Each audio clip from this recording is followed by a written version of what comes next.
Good evening. I hope I put all the different pictures in the right places. Welcome back. We are going to go into session 2 of our newly established Conan 2D20 game here. We are playing the Vultures of Shem, which is the scenario from the core rulebook. And we thought we'd just start off with that before we go to other stories and other areas. So, would somebody like to summarize? We didn't actually discuss this beforehand. Who would like to summarize what happened last?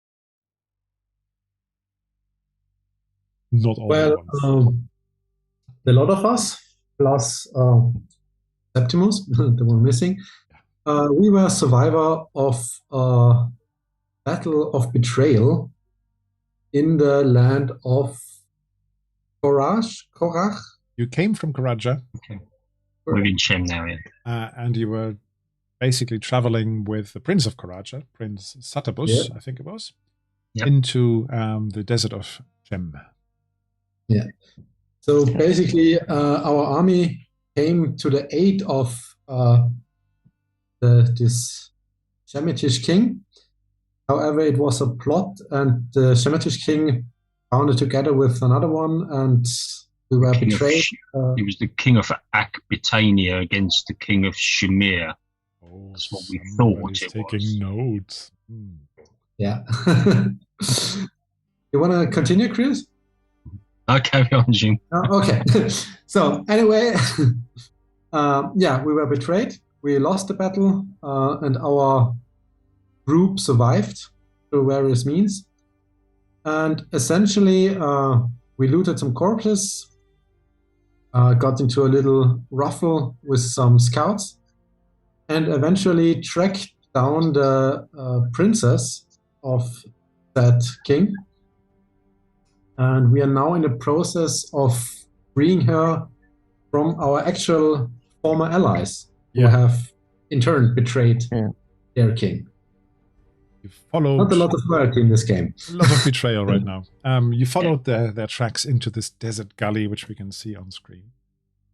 And you came across a bit of a kerfuffle. They were looting that old wagon, those soldiers, and they were actually soldiers from your army, as you were saying. And they were holding a woman by the arm, a handmaiden, they thought. You basically battled them bravely and freed the handmaiden, who then turned out to be... Neferet, or supposedly. The Princess Neferet. So she is engaged to this other guy, the Satabus. But they're not married yet. And then you found out the other guy, he took off with her sister, I think. Yeah. Big sister. Yeah. Princess, yeah. And they had switched clothes beforehand. So very convoluted. I think it's actually a bit too convoluted. Or so we're told, obviously. Or so you're told. And now you basically cowed your enemies here, and you decided you were going to follow and try to rescue the prince and Amunet, the sister of Neferet, if that is indeed who she is.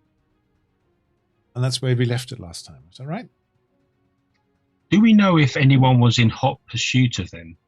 Yes, the people who were there basically told you that there was a group of Ashuri, so they are the Shemitish warriors, and that they had come here, and basically there was, again, some deal struck. And while they were talking, while this Sunder, I think he's called, the guy with the helmet on, biting his hand, and the token, he basically said, oh yeah, you can have them and so on. But while he was doing that, the others, the prince and his lover, zoomed off on their horses down the canyon, and the others were in hot pursuit. That's the last you knew. We need to rush after them, don't we, if we want to get there before they're caught by these mercenaries. And I think we attempted to recruit or thought about bringing the warriors, like, what was his name again? Sunder and his group with us. The three we left alive, Yeah, and he said he would. And he had a couple of his guardsmen were alive as well. You can bring them along if you like. But I don't think you fully trusted them, did you? No. Yeah. I believe I was very wary of bringing them. Right. They really showed that they were betraying somebody. And they were trying to rob the royal caravan. and invited you to join, basically.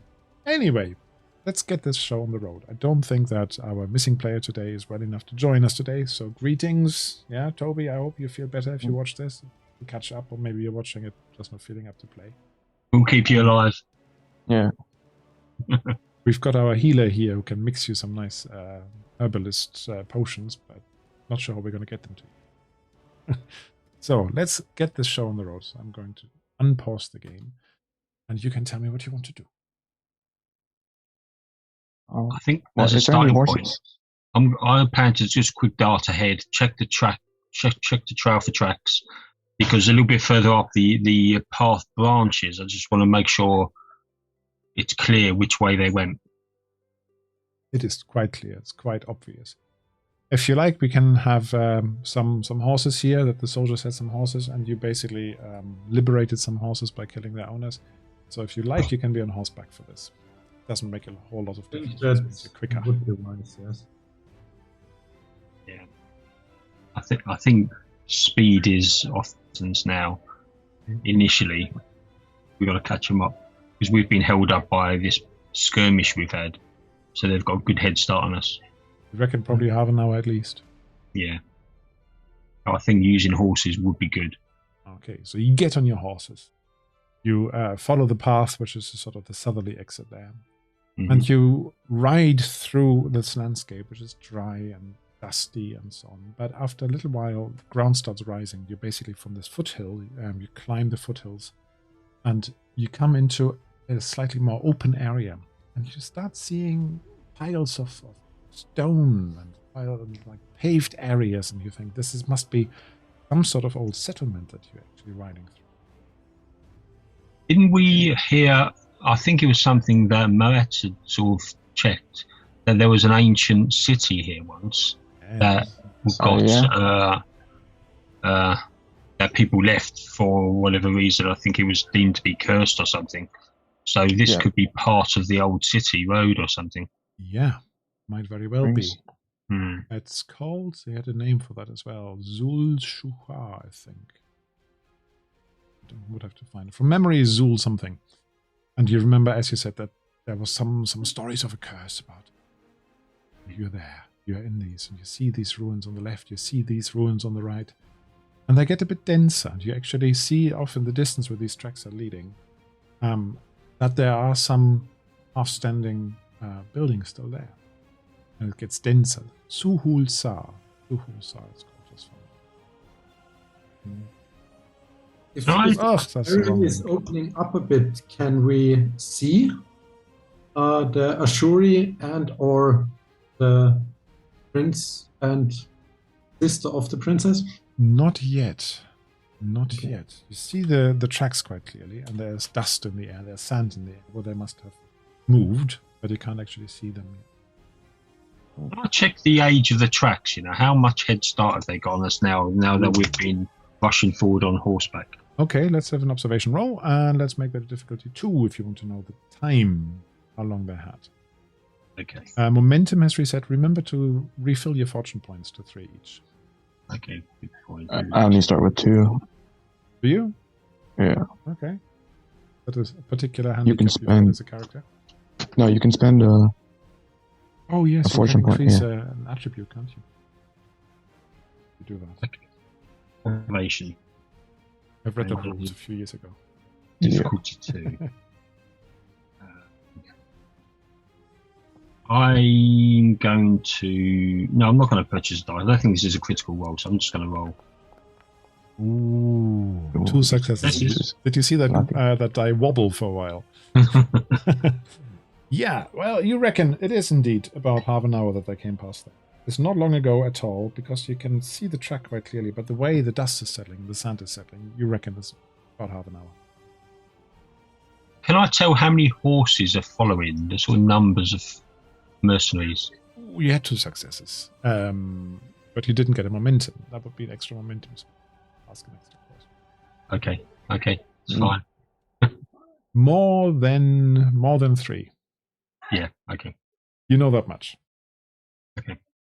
You could, of course, give me Doom instead. It's fine. I don't think it's too important. Okay. So you go into the city. And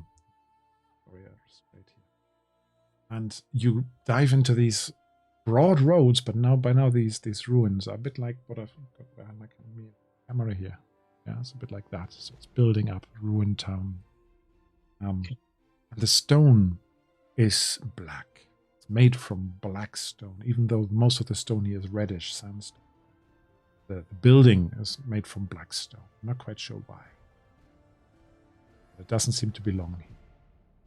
You see some vultures circling above you. You see in the hotter, but now a slightly cooling air. You see basically some animal carcasses here and there. Maybe there are other refugees. Maybe they just happen to be here.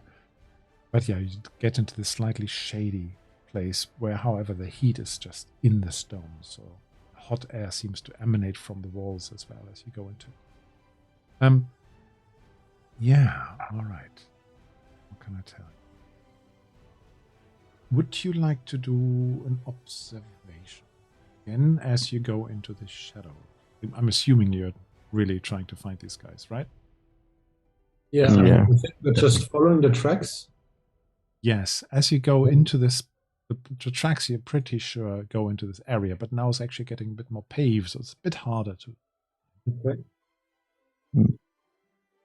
Okay, yeah, keep an eye, be mindful of traps and ambushes as well, because if they've seen us coming, because we've probably left a bit of a dust cloud behind us, they could be waiting for us. Did we leave Asunder and his men behind, or what?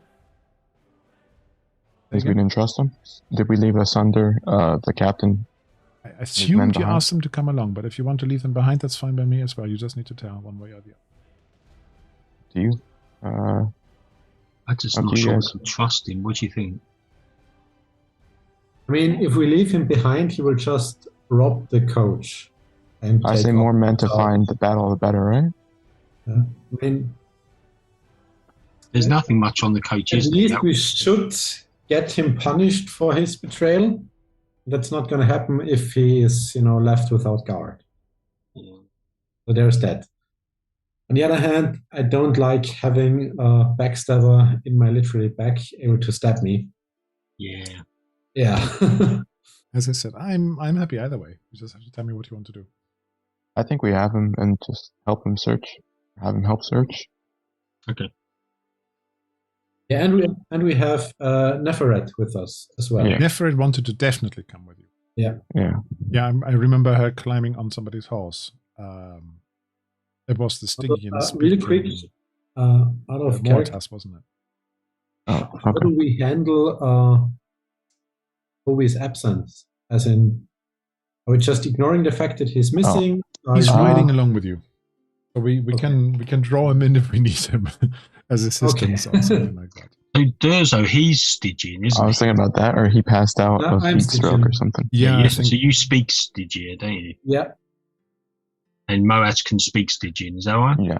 Yeah, but one of you was blood splattered and the other one wasn't. I can't remember. Was it Septimus who was blood splattered? Who was what?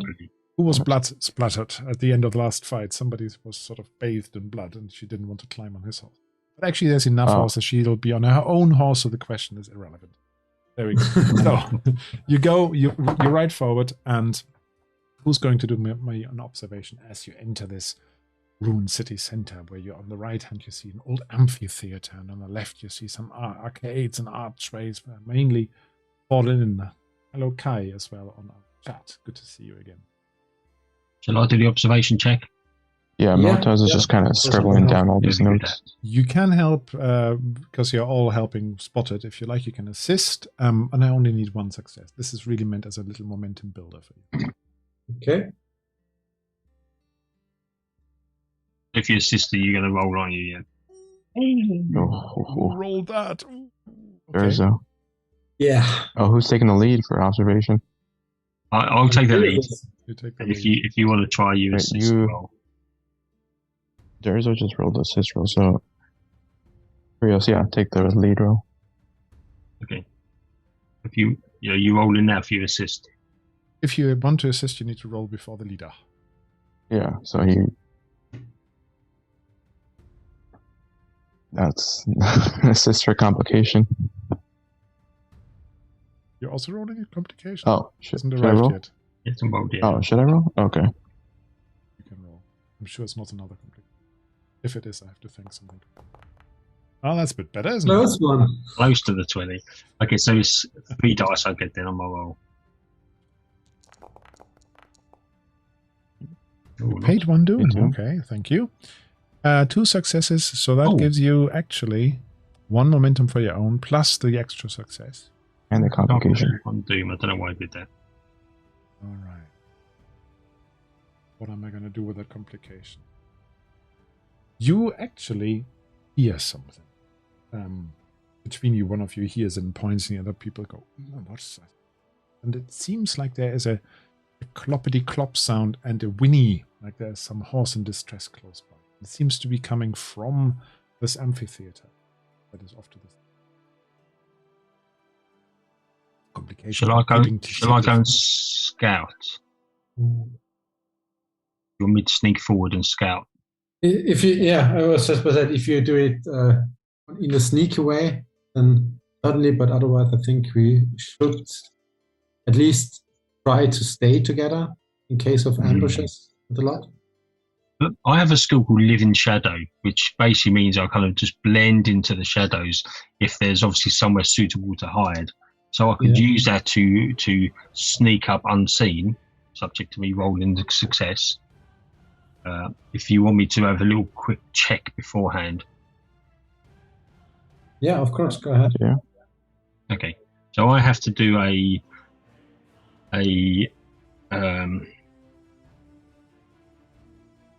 roll expertise. So I need to do a stealth roll.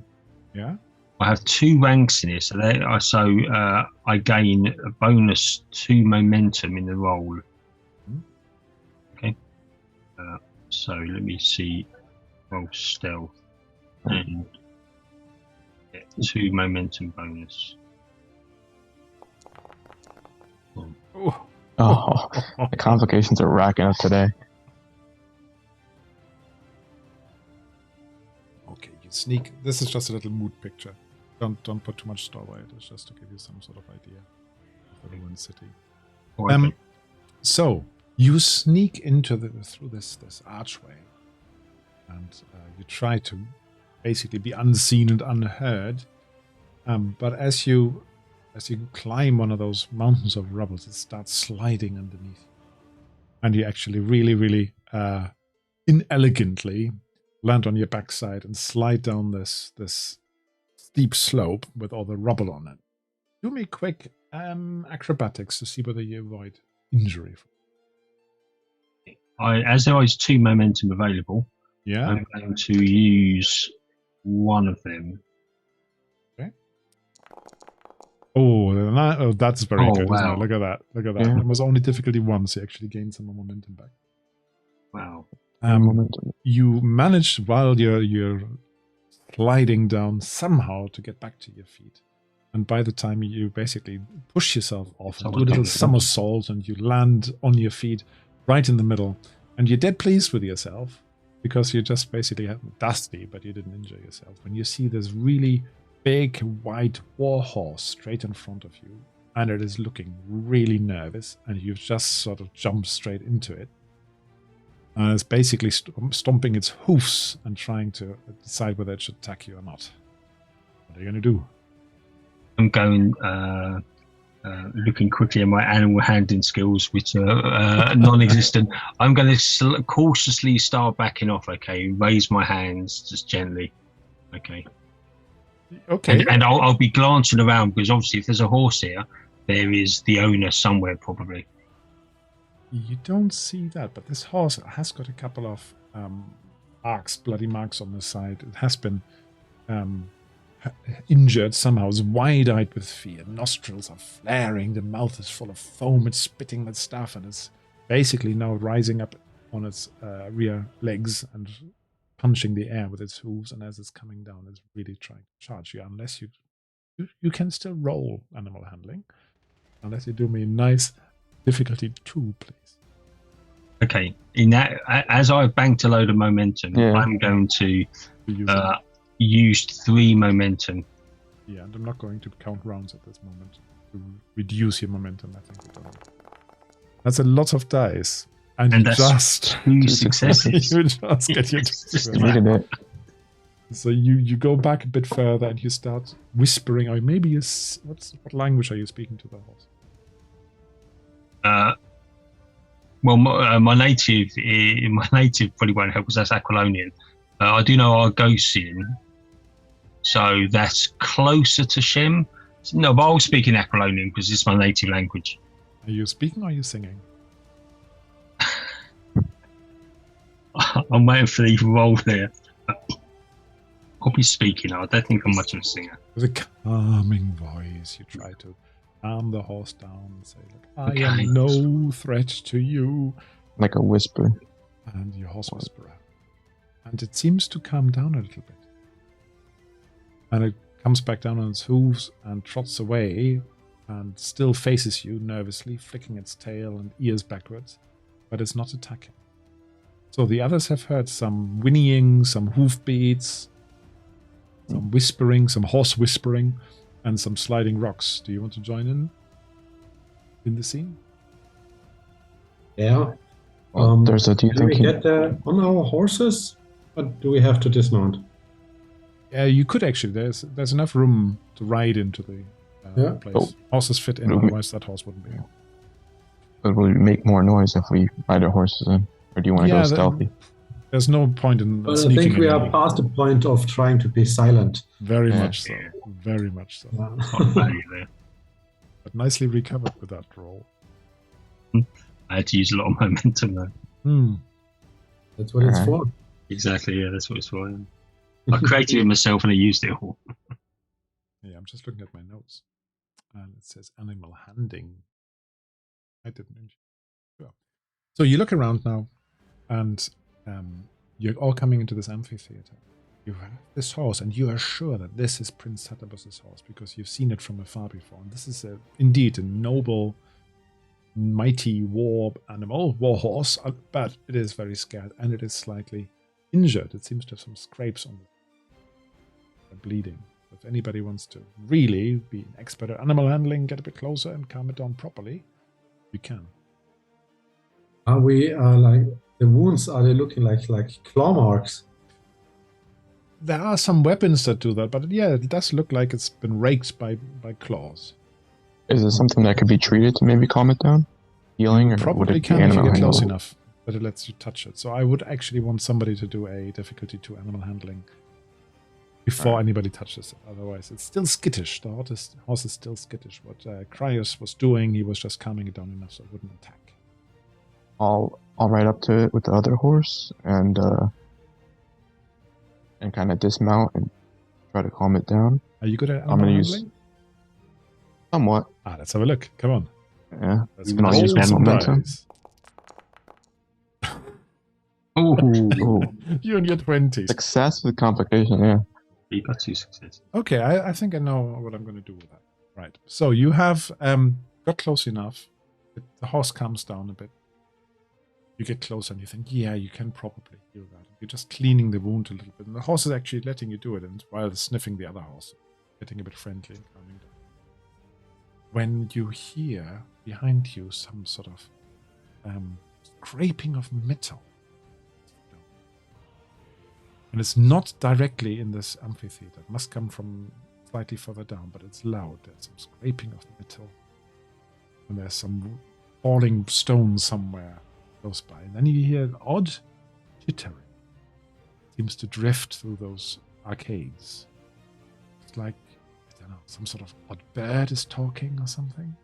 And some glucking, like a supersized chicken is trying to gobble something up. Very odd noises. Food. Start looking around, looking for where this is coming from. I will join him in this and motion Asander. Yeah, I think Asander was his name. Asander. Hang on, I thought you left him behind. We decided to bring him in the end. Okay. In that case, he's still in the main road.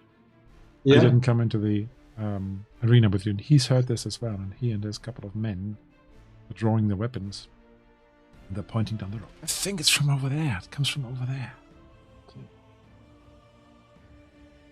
Okay, yeah, then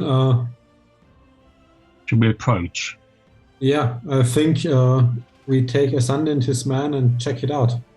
So basically, walk a bit further and sneak up maybe, but in your horse it's really difficult to sneak. So you ride up a bit, and you see that there's another courtyard a bit further down.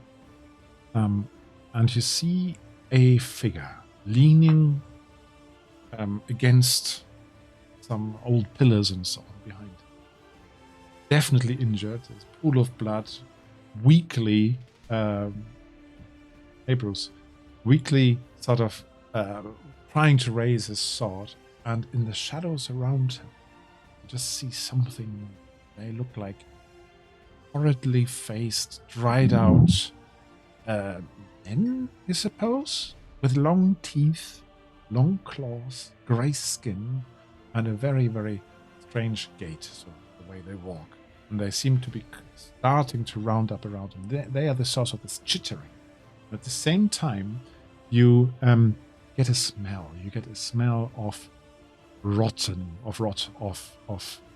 flesh, maybe, of blood. And you look around a bit further, and you see that in the shadow and in the middle, there's lots of Ashuri, including some horses, who have been slain there, who have fought there, and a couple of other Karajan soldiers. Everybody seems to be dead and hacked to pieces, apart from this one guy. And Neferet immediately says, "That's Satabus, we must help him," as these beasts moving in. You do. How many are there? Let me have a look. Dead people, or do you mean these ghoulish? The creatures. The creatures. Dried up men. I need to probably double it from last time, don't I? After you were so easy. Yeah, give us a challenge, eh? Give you a challenge. We get completely wiped. I just need to see what they recommend, and then I have to double it.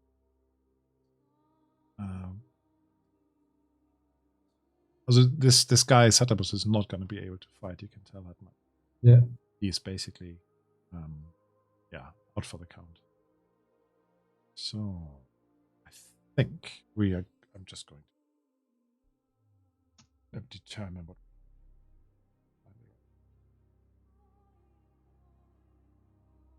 So it looks like he's slain the mercenaries. At least, you reckon there's at least a dozen of these people? A dozen, and they seem to have a couple of people. Okay. Doing the most, you would say that's like giving orders. So let me actually put some tokens up. I wasn't going to have a fight, but after 2 complications, that is Just gonna roll more. So we have, and I'm Durzo. Oh gosh, that's a bit small, isn't it? Change the grid size. Otherwise, we're running out of. It looks to us as if Satubus has slain these mercenaries, but these other figures are now approaching him. Well, if you want to look around, you kind of do a quick observation check again. But there are a lot of dead people if you think Satubus did it all by himself. So, and Septimus I'm going to put on as well, just for good measure. You wanted Asunder as well, right? Yeah. Yeah. I'm not going to play every role or anything on him. I'm going to do that differently. Of course, yeah. And we wanted a Karajan soldier. Karajan guard ×2. And we wanted Neferet. And then I need some beasties. So this is not a prepared encounter. This I think I've got Satubus's. He looks a bit healthier here. So he's leaning against the wall over there. Pretty much dead. Not yet. And then the beasties. So let's have 1, 2, different. So 3 of those. And a couple of these. Oh, they have the same tokens. Doesn't help. The ones that say ghoul copy. They should say ghoul leader, not ghoul copy. Let me fix that. All right. So That's the numbers. What are you going to do? Tell you it was about a dozen. So do some of these figures represent more than one? Yes, the ones with the blue bars. Can you see the blue bars next to them? Yep. Yeah. They are basically 4 each. Oh, okay. Oh, and I should really change the token. But you can decide what you want to do while I do this. While I just change the token. If I remember correctly, at least some of Asander's men had ranged weapons, didn't they? Yeah, some of them had spears, and I think a couple of them had bows. So you can order them to do something if you want to. He's looking towards you as a group. Yeah, and we are basically now in between of Satapus here and the approaching. It's a bit abstracted. Basically, let's assume that you are roughly where you are. The ghouls coming from. Okay. So they are sort of not far from him, but you can intervene. You can interfere. You can get between. Well, I would tell Asander and his man to basically start shooting, like to the ones that have ranged weapons, as I draw my weapon and kind of position myself before the royalty. Yeah. I can shield him. Are you planning to attack this round? Because if I shoot first, I might be able to generate some momentum for people then to use it on their attack. I didn't necessarily was already in combat. I was just getting the start position. But I think it will turn out into a fight. Yeah. Yeah.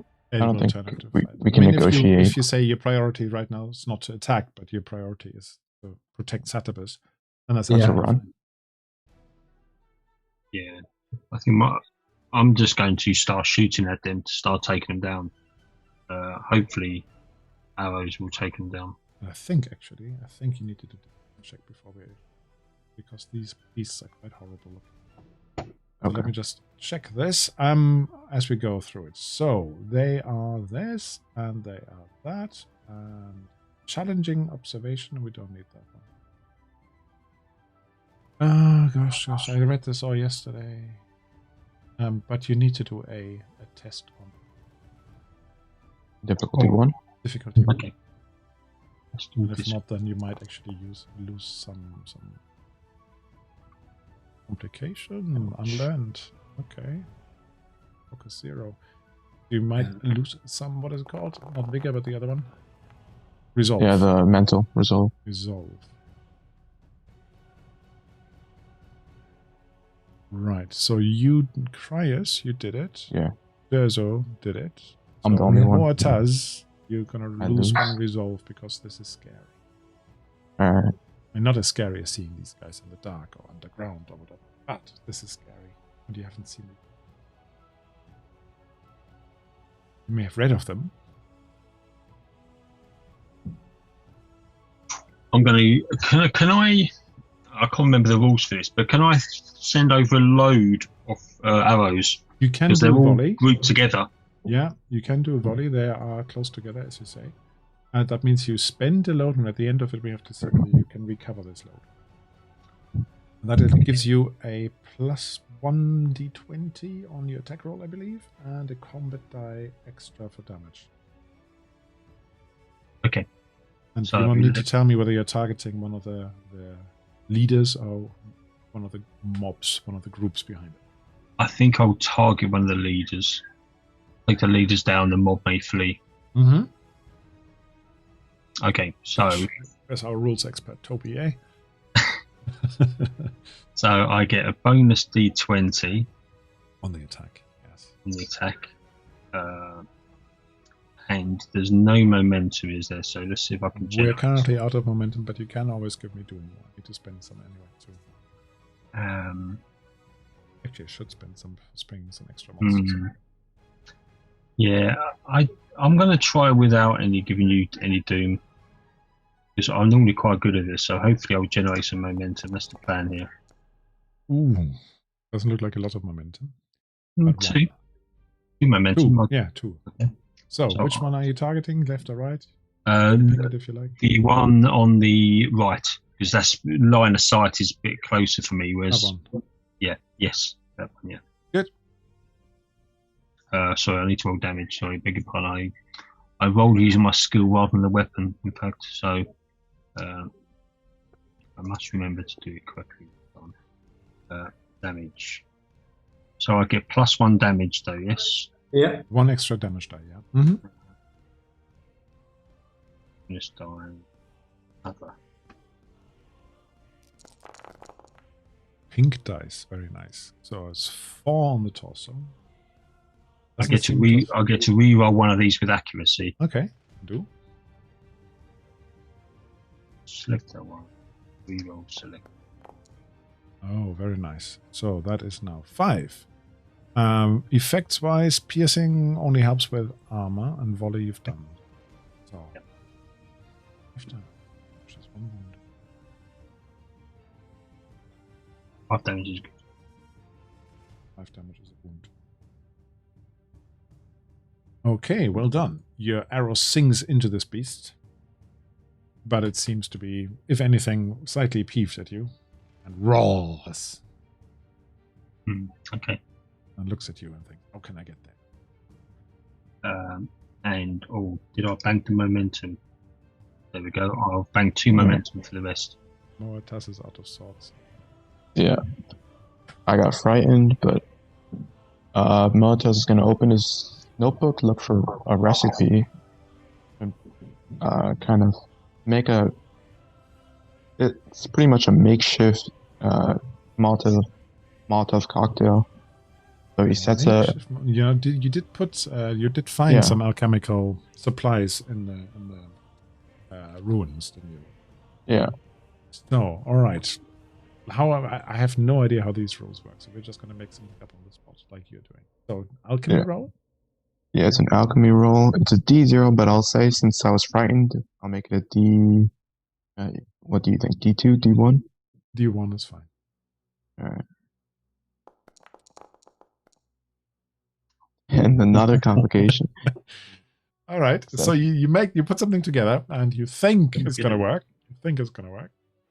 Yeah. I'm going to buy off this complication just with 2 doom. I'll tell you that. Okay. I can do some doom after summoning these monsters. And then you still have to throw the thing, right? Yeah, so it's a ranged attack. Is that... what sort of action is the putting it together? Is it a minor action or full action? I would say it's I think it'd be... Question is whether you can put this together and still... Would be a standard action. Skill test is usually full action, isn't it? Where you can still attack.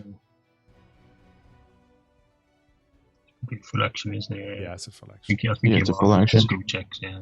Alright, and so I guess I'll move back behind the cover of... Make sure I'm behind cover, yeah. I'm already behind cover. You can try and hide behind a column or something, but these beasts don't seem to have any ranged weapons on them. And you've got the cover of the other people in front of you, hopefully. Remember, this is not really a grid thing, it's more like a zone thing. Yeah. Okay, so that's Moatas done. Right, let's hear what our hero does. Moved over to defensive, right? Yeah, I would wait for Asanda's men to lose their first volley. And then I will engage. Septimus is here. Septimus is stepping to your side and looks at you and locks shields with you almost and says, I'll engage. I mean, is this school, like, is this a group? Are they attached or are the leaders separate? The leader's separate. You can attack the leader or the group. The leaders are the front. Then I will go for the leader. Precise, actually, the way the rules say it, if you play a squad, is that the squad leader basically leads the group, and the group always gets damaged first, but I have already allowed a shot on him, so I might not quite force it. Yeah, and then I'll just whack at him with my spear. All right, reach on the spear is quite high, isn't it? 3 or 2? It's 3, yes. Okay. It doesn't have anything like remember, there's 2 momentum to use. So you're going to get difficulty 0 on it. Is that right? If you have a reach advantage, it becomes 1 easier to attack, right? No, I think it's difficult for them to attack you. Oh, yeah. Okay, they get it's that way around. Yeah. Doesn't it work both ways? I don't think it does it?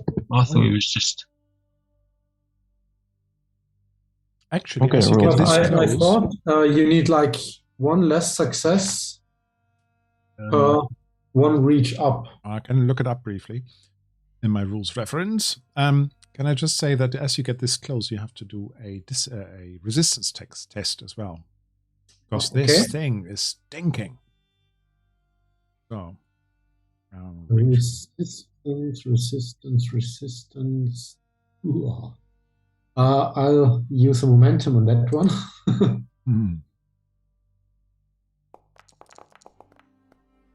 Well, that's okay. Yeah, you're good. You're basically retching a little bit, and it's almost like it catches in your throat, but you actually keep it together. So, combat summary. Wait. Do you think I have the rules copied out? PDF. I have a PDF on the other screen, but I'm trying not to divide my attention too long. Normally, I don't even look anything up. I just make it up. But because we're all learning the rules, it might be worth just having a look. What do you think? Just to confirm, yeah. And I'm sure that Bruce knows the rules, so if he wants to do it in the chat, he can tell. Reach and guard. So it's page 1, 2, 3. 1, 2, 3. League dispatch, reviews, attacks, damage recovery. Reach and guard. I've got it. Yeah. So it says, when making an attack, compare the reaches. If the defender has guard, the difficulty of the attack increases by 1 step for every point the defender's reach is higher. If the defender loses guard, the attacker gains reach. So it's really, as you were saying, the defender. By defending, isn't it? Yeah. Okay, so it doesn't matter. The attack. Well, if it doesn't matter, may I retcon this and not... It'll be hard for it to attack you. But with my Khopesh? You can, however, there is a defensive advantage if it tries to attack you and you've got the spear. It will be harder for him to hit you. Yeah, but defending, I will do it with my shield anyway. So okay, then go for it. Okay. Attacking with that one. I almost saw the 20 again. Good. Good. Yeah, you're hitting this thing. Basically, the resistance test was that a D1? Yes. Okay, so I have 1 momentum there. And 1 from the attack. Yeah. Okay, so attacking there. Let me just real quick look up what I can do with the momentum, because there was extra damage, can't you? You can do damage if it was momentum earned in this attack, then you can spend it on extra damage point. Yeah, okay. Yeah. But I guess we first roll first. Oh, that's 5 was pretty decent already, but yeah, I can re-roll a 1 because of my No Mercy talent. That adds another 1. 6 now. Okay, so those would be 6 damage plus. I think the Khopesh has wishes. It's got intense, so it does an extra damage, doesn't it? Yeah, and it has wishes 1, so 1, 2, 3, 4 extra damage. Wishes so means 10. Additional for every effect rolled, and you have 4 effects. 1, 2, 3, 4. And intense does an extra harm, doesn't it? When you do, when you do 1 harm. So you cleave this thing. Basically, I can make this short. You cleave this thing, and it just sinks down as you basically slice through its chest, and it falls to bits in front of you. Still snarling at you, but it stops twitching on the floor. Okay. Because that was a mighty attack, that was. Well done. So, has everybody acted? Now, these guys here are peppering them with some arrows, and Asanda is moving across to defend Neferet a bit, who's actually getting her own short sword out. Like she's getting ready to attack. So, and I'm just going to say that they are going to pepper this guy here and injuring him. There we go. It is now the beastie's time. Beastie's turn. So the first group moves forward, steps over the dead leader, and tries to claw our Durzo. So we still have 4 ghouls in. What's that going to do? I think they're going to do claws. Reach 2. The Khopesh has yes, reach 2 as well, yeah. Okay, that's good. But then again, only my shield has the parry quality. Yeah, so you can parry with the shield if they hit you. It's still the reach of the. It's the reach of the weapon. Yeah. Okay. Yeah. Oh. I have one complication, and I've got 3 successes. And I make a parry test that is here. I will. You got 2 successes. Yeah. 3 successes. 3, 2 momentum. Well, I will use momentum. How to parry that one? Okay, how many have you got? That is 2 successes. One not gets enough. Complications are flying everywhere. And what's the damage on this attack? Let's have a look.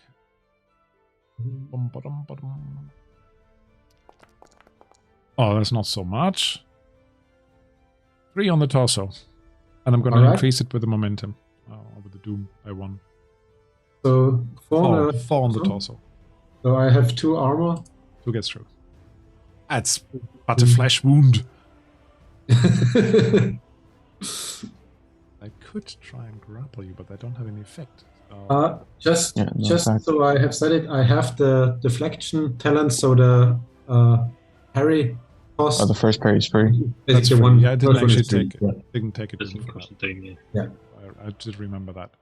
So the other group, let's see, they are going also to Durzo, I think, because he was brave and went forward. So these are also 4 healthy ghouls, but they are trying to bite you, which is reach 1, so that makes it 1 harder for them. Yeah. So attack, that means difficulty is 2 rather than 1. The other dice for the other people. So in total, only 1 success. Failure. Do you want to deflect again? Yeah, I parry again. But yes, you hide behind your shield, and you can see these rotten, long fingernails sort of clawing over the rim of your shield towards you, and they're snarling and biting at you, but you're pushing them away. Well, that was lucky. So the question is Septimus? No, Septimus. Remember to give yourself 1 doom for the second parry. Oh, yeah, thank you. I don't think you needed to parry the second time because they didn't hit you. Well, that was the parry. Why they didn't hit them? They had 1 success. Yeah. Oh, I think you needed 2 successes. Yeah.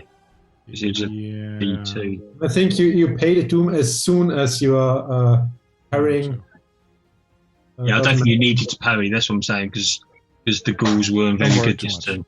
Oh, I get you, because they didn't succeed in their attack. It says challenging D2, and then it's a failure. Yeah, you're right. You didn't need to. Okay, I'll take that back. So, these other guys, I don't want to really attack Septimus, so I'm going to push them across, and they're going to run. The ghoul leader is going to run towards our Trios, and the other guys are fighting with the guards. So, Trios. I have a bow. You have a bow. You can maybe parry with it. I don't know. Does it have the parry quality? No, it does not. What he might do is actually. Well, you can parry with it. Slightly away, and he might do it. I want to do. You can parry with the bow. I think you just have to pay a doom. I just got paid doom. Yeah. Okay. So he's going to snarl at you. Actually. Okay. Oh, that's he's going to do a mental attack. So let's see how that goes. Ooh, yes, he's got 1 success. So have you got any morale soak? I don't have any morale soak. No. So what do you have to do? Do you remember? So what damage do you have to roll damage? Sure you have to roll damage, and that does me trauma, doesn't it? Well, not trauma, it does me resolve. You can react though, can't you? Combat reactions. No, defend. React. Okay. So, damage is this one here. Ooh. And it's got a stun effect, doesn't it? It means that you're staggered, which means you don't have a guard. Staggered does a lot. And it also means... And if you give me Doom, you can buy that off, the staggered effect. I will give you Doom. 1 Doom. Okay, then you're not staggered. But I still take 4 damage, don't I? Yeah, that's for resolve. It's for not resolve, a trauma though. It's 5 would be. It's not trauma yet. Yeah. So, and the others are fighting there, and I just roll for fun to see how bad it is for the guards. It's 4 against 2. Oh, you could have used a discipline check to counter the. So. Yeah. That's not too bad. You can use a discipline check to what? Try to resist. Yeah. To defend. Yeah. So, like, as you defend parry with melee. You have to give me a reaction there. Okay, I'll remember the next time. Yeah, I'm pretty sure that's. I'd give you Doom to do that, wouldn't I? Yeah. Yeah. Okay. No, Defend reaction. So good, we've done that round. You are still alive. One of these ghouls basically has bitten and clawed and wrestled one of the guards to the ground, and is now trying to eat him. Whereas his people around him are snarling. So anybody who goes into close combat needs to make this stench test. Each round, or only if you enter combat? First time. Down on stink. Okay, so we're into new round now, yes? Okay. Momentum goes down. So momentum goes down to 0, doesn't it? Yeah. So shall I'm going to just step back a bit and then shoot this leader who's in front of me. Okay, actually what it is, for each ghoul, the difficulty goes up by 1. So that's going to be quite hard because, for example, Durzo has got 8 ghouls in front of him. What goes up? The difficulty of resisting the stench. Oh, okay. Oh, it's quite hefty if you have 4 of them in front of you. Right, next round. Let's have the next round. Who wants to go first? Shall I see if I can build up some momentum for people again? Yeah, sure. So I'm going to attack the leader who's standing on his own there after he just snarled at me. Yeah. And we are playing this slightly different to the rules if anybody's watching. So that's not how you do it. You're doing it wrong, tell us. I want to try it out this way. We've got no momentum, so I'll just do a normal attack. And hopefully we'll generate... Yeah, that's a success or 2. 1 momentum. Yeah, all right. Shall he try to dodge? What do you think? Oh. Because I can spend a doom for it, but I won't. Yeah. Okay. So I'll bank the momentum and let me just roll for damage. Yeah. I don't draw the fights out too long, you know. Yeah. Looking promising. You re-roll something? And I'm going to re-roll the... Whoops, I always forget to select first. Re-roll that one. Very nice. Very nice. 8 damage. 8 damage. That's a nice roll, that is. That is a nice roll, because it will definitely give him a wound. But he is not down yet. Okay. I'm done. Okay. You're done. All right, next. Mortas? All right. Yeah, I'll attempt to throw the Molotov towards a mob of enemies. I'm assuming a close distance would be fine for throwing, right? D1? Yeah, should be fine. The only thing I'm going to say is if there's a complication, you might splash damage. There was a complication on you making this thing, so it might splash a bit more than you expect. And you might actually start burning some of the Karajan soldiers. We are fine with that. Yeah. We don't mind about that. Yeah. As long as you wasn't throwing what that Durzo's on. Oh, yeah. Okay, that could be nasty. That could be bad. Oh my god. So you throw that is a complication as well. Yeah, that is a complication as well. As you throw it, it sort of spins and the burning bit of cloth that you stuck in falls down onto one of the ghouls who just looks at it and goes. Whereas the rest of the little bomb, if you want to call it, the ceramic vessel, actually goes way overhead them and splashes down somewhere here in the background against the wall. Alright. Did I still roll for damage? Damaging against Karajan soldier? Yeah, do that actually, because as it spins then, as the thing has come out, it actually spills some oil. So do some damage, yeah. Let me see. I'm not too sure. The injured Karajan soldier who's currently buried under a ghoul. I'd have to do What damage? Attack with a consumable. That's why this is complicated, and I'm not sure. Here. All right, burning liquids. Damage 3. So 3 combat dice. 3d6. Just roll 3d6. Not an exclamation mark, it's a slash. Oh. Slash, no. I'm used to that. So the 6 and the 6 is an effect and a damage, and the 3 is nothing. So 2 damage. Yeah. Okay, so it does incendiary 2 and spread 1. Incendiary does 2 damage. So it does 2 damage initially because the 2 effects count as 2. It does 2 for each effect, so that's 4 damage per round on them, I think. So they roll 4d6 again to see how much damage they take. One of the Karajan soldiers, his cloak has caught fire and he can't really move because he's pinned down where they go, and he starts screaming. And soon his screams stop. You bad man, you. Oh, and spread does half damage to the other one, but he's on fire. That's a festival of competence. Yeah. Okay, so that's that. Who's next? Who wants to go next? That would be me, I guess. Yeah, yeah. I have how many guys in front of me? 4? 8? 8. 4 and 4. I think that's splendid. You're like surrounded. I guess. Do you want me to do the discipline check again? Yes. Because I guess I did it. I'm not quite making it that hard though. I'm going to make it difficulty 4 rather than 8 because 8 you can't do. You've got momentum there.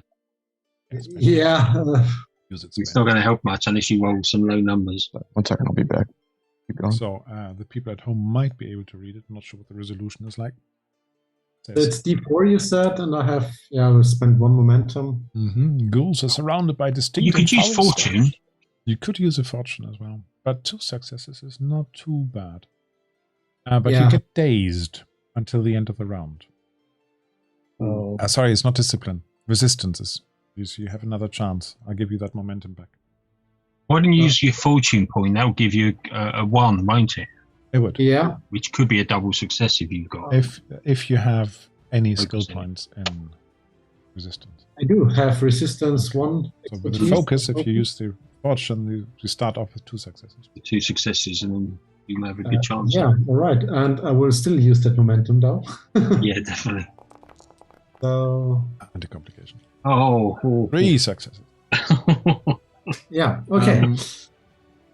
Right, so it says you would be dazed again unless you want to give me doom for it. What does dazed exactly mean? Dazed means dazed condition. All right. I need a cheat sheet for all those conditions and weapon qualities and. Yeah, I've got a table for that as well. Somewhere. It is in the GM screen. It's in the rules reference, I think. Yeah, there's a quick rules reference, isn't there? Yeah, I'm sure I've got it somewhere. That's the problem, I've got it in too many different places. So, difficulty, hit location, damage time. Wait, dazed? You'd think it's in here. Yeah, I don't see it.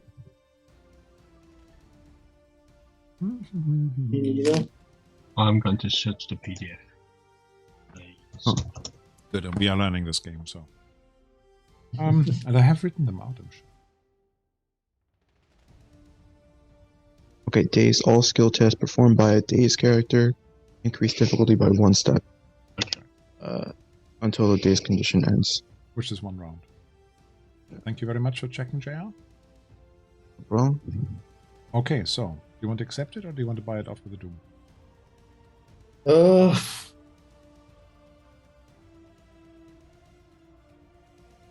I think I'll buy it off with the doom. Okay, actually was right. The small ghouls only stink half as much as the big ghouls, so I was right. 8 is difficulty 4. Yeah. So, thank you very much. Okay, so but then I go ahead and roll normal damage, like a normal attack. On you go. Yeah. Okay. So we need to speed this up.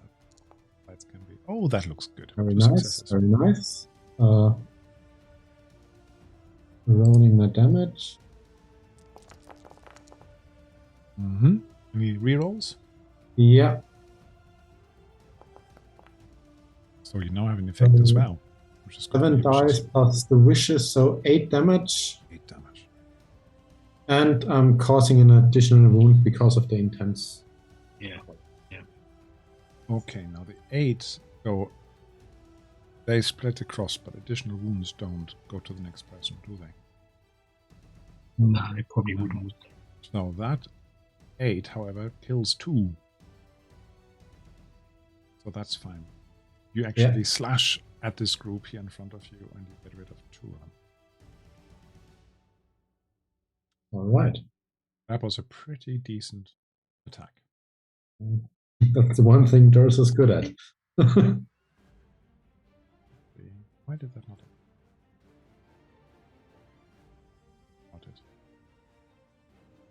So you can see on the blue bar next to them, it's gone down. Yeah. See that? So that's basically shows you it's still 2 of them there. I put that on with a module called Bar Brawl, if anybody wants to use it at some point. And this is a variable shown called Mob Count, which you can get from the system. Right. Then Satabus Septimus is going to do something. He's going to attack these guys on the side, and I'm going to rule that he does some damage. So he's going to tell one of them. All right. And that brings us round to Asanda, who also attacks this leader. I'm going to roll quickly for him because I think this fight is taking too long already. Let's see how good he is. That's pretty sweet, isn't it? And that one's quite injured, that leader. Oh, that's a rubbish attack. 1 damage. 2 with him, with the extra momentum. So he takes 2 damage. Piercing 1 and vicious 1. A vicious 1. Yeah, no, and that's good damage. In that case, it's just enough to kill him. Yeah.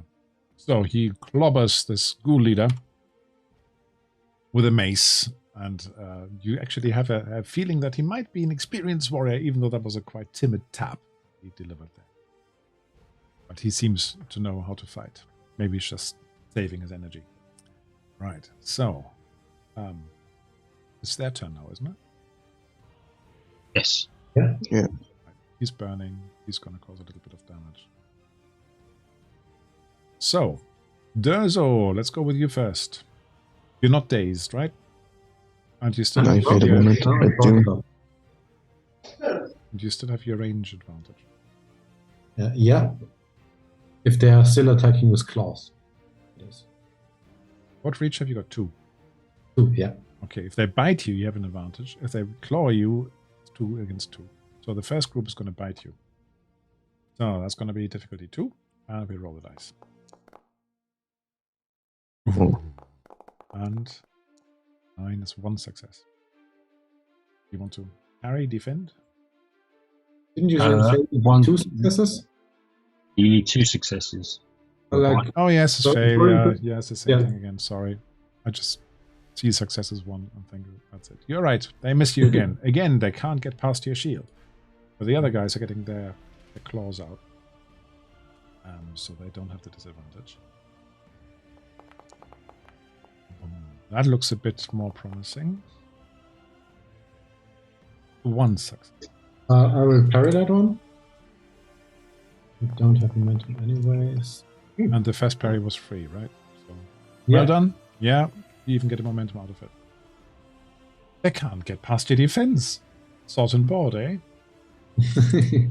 Good build. So that means that it's only this one guy, and who's he going to attack? Now, on a... Are you really that close, Mortas? I think I guess now to throw the cocktail. Okay, so I'm gonna say 1, 2, 3, 4. He's got 4 power 3 opponents, really. On a roll of 1d3, if it lets me. From left to right. 2. Yes, that is actually more Tassi's. If you're that close, he's going to look up. And we'll go for his bite. Right. Ooh. You're going to be bitten. Once bitten, twice shy, right? Yeah, I'll let it. So 2 successes. Nothing. Nothing. Yeah, nothing. Let him attack. Say, bring it on, yeah? You got your armor, haven't you? Since it's kind of... Have you got any armor? No. No. Okay, in that case, I'm going to roll my damage. It's unforgiving. Oh, it's not so bad. So, unforgiving does what? If a target was affected by an exploit attack which you earned. No, so 2 damage. 2 damage. And if you have any armor on your torso, that's... No damage. Sure. No armor. No armor. Oh, finish them off. Hey, I go then, yeah? If you like. Why can't... Can I shoot one of the ones on Durzo? Yes, you can. However, Still 5 around him, isn't there? If there is a complication, then you might hit somebody. Okay. The momentum's gone down to 0 again, hasn't it? So let me just do a normal attack with no extras. So yeah, I'll Very bank nice. on momentum, and damage for that is going to be. Oh, it's a lot of phoenixes. Nice. Yeah. Unfortunately, yeah. I wish there were 2s. Okay. So 7 damage. 7 damage. 7 damage. So you pepper them with a couple of arrows. It's not just 1 arrow. Yep. 7 damage. And that's 3. L1 and injure the other. So that was definitely 7. Okay, so you're done? You're done. Next. Mortaz, what are you doing? I'll grab it. Yeah. As it scratches me, I'll take out my dagger and I'll try to attack it. Just die with the dagger. Okay. Since alchemy isn't working, stumbling with my attacks. Alchemy's working, the throwing's not working. Yeah. Alchemy was sort of working. Gonna work on a throw arm. Yeah, you need to practice that throw. Okay, 2 successes. You should actually have done the charnel sting, but I won't do that right now. All right, do your damage. Wait, did I? Wrong one. Barely rolling weapons. Ooh, 2 damage. 2 damage. I don't have anything to reroll, so 2 damage it is. 2 damage it is. Okay. Well, this is a wound. Well, not a wound, a scratch. Wound is a term that you can't use in this game without meaning something else. So, then we've got the soldiers in the Sunder. So, this guy is burned to death. I'm going to take him off. That was the wrong guy. Oh, this guy is. He's going to attack a little bit. It's going to cause a little bit of damage. Much. Asanda is going to attack as well. For him, I will actually roll because he's a big beanie. He's also stepping close, but I don't think that's him. So he's a bit flustered. Right. Who has not acted yet?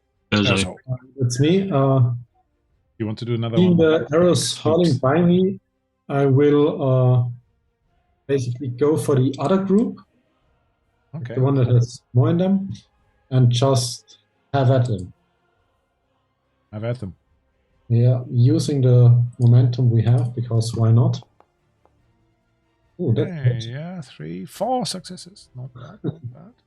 Not bad. Bank it. And rolling my damage. You could use 2 momentum, can't you, for an extra attack? Yeah. Why don't you do that? It depends. Yeah, second action. Increase difficulty.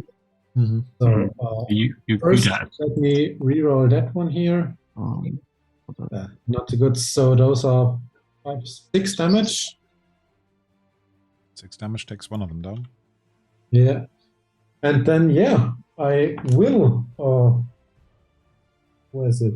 Spend momentum for an extra standard action, which is called second wind. Swift action. Can I use the secondary? No, that's not enough, is it? I mean, I can use the secondary target. A second target within reach suffers half and attacks damage. Yeah, you could do that. So basically, if I spend 2 momentum and then a third for an extra damage, I can spell another ghoul. Hang on, there's 2 different things, isn't it? I don't know what happened to my rules reference. Or is it basically, do I just make another attack roll and half it, or just take the 1 I already rolled, half one, and then? Can I just check where you're reading this? Yeah. Because then I'm just going to get my rulebook out. I don't normally do this. Okay, what are you trying to do right now? Momentum spend table. Okay, here we go then. So secondary target. A second target within reach of the primary target is also affected by the attack. So that gives half damage to a secondary target. So that's 2 momentum. Damage. That's one option. The swift action if you want a is a second different attack, that's fortune, isn't it? I think. You can also do swift action. But what I just see, I can just reroll damage swift action. for 1 momentum. Okay, yeah. So you could use swift action to get an additional second standard action, i.e. another attack. But difficulty is increased 1 step. That's the best one to do. Use 2 momentum. It's a more difficult attack. But you've got 3 momentum. You can use 1 momentum on that second attack as well. Yeah. You're obviously right. Or if you attack with your shield, I think you can half the momentum. Took me a while, but here's the momentum table. Swift action. The one I was talking about was the secondary target. Yeah. Choose it. Yeah. So half the attacks are only up. So it would be 3 damage, and then you don't actually have to attack anymore, or swift action, but then there's a chance that you won't make it. Yeah, but let's take swift action for the drama. Okay. Dun, dun, dun. The drama says 3 successes. You succeed. And you needed 2 successes. You didn't change that. Yeah. Oh, yes, you did. So, yeah. And damage. Damage. This one is quite wobbly, so you might be able to take it out. Yeah. Almost. Can you reroll any of those? You can add a bonus damage. Remember, vicious means it's 5. Reroll damage. Basically, I can reroll 3 damage dice. I'll do that and see what happens. Oh wait, that should be 5 damage, no? It should be 5 because of the effect. But he can reroll, so it's now it's 8. 9 damage. Definitely take that one. 9 damage, Well done. Definitely take that one out. And I actually said I attacked the left group, like the one with... That's the guy you attacked first, wasn't it? No, you move to the other pair. It doesn't matter, I suppose, yeah. It doesn't matter, they're all the same. They're all the same. Yeah. Oh, right, boys. I'm looking at the clock. I was thinking this fight is taking too long. So let's finish it up. Come on, is there turning in, or is there anybody I missed? We're done. We are. Yeah. Now these guys don't give up. They don't run away. Yeah. Normally I would do things like discipline checks to see whether they were walking away, but they're not. They're just walking. They're ghouls. So claw attack from the remaining standing guys on Durzo first. As I said, can't miss. Oh, they can't reach you. They can't reach you. Can I take just a retaliate action instead of a parry? How do you know? Whack him? Isn't retaliation if they do anything apart from attack you? Yeah, that's why I'm asking. It's just that when an opportunity is presented. So it says to make a non-attack skill. They were not. It could be part of the complication. Yeah, it could be exactly part of the complication. No. No. Open their throat. The manner of speeding it up, you know. Rules are not saying that. So, okay. Rules don't say that. You're going to clobber them anyway. Come on. And then we've got the other guy, and let's see who he attacks again. 1, 2, 3. 1, 2, 3. Roll. Is it going to be 2 again? No, it's a 1. So he's attacking Asunder. And because Asunder is relatively important to you guys, I'm going to attack.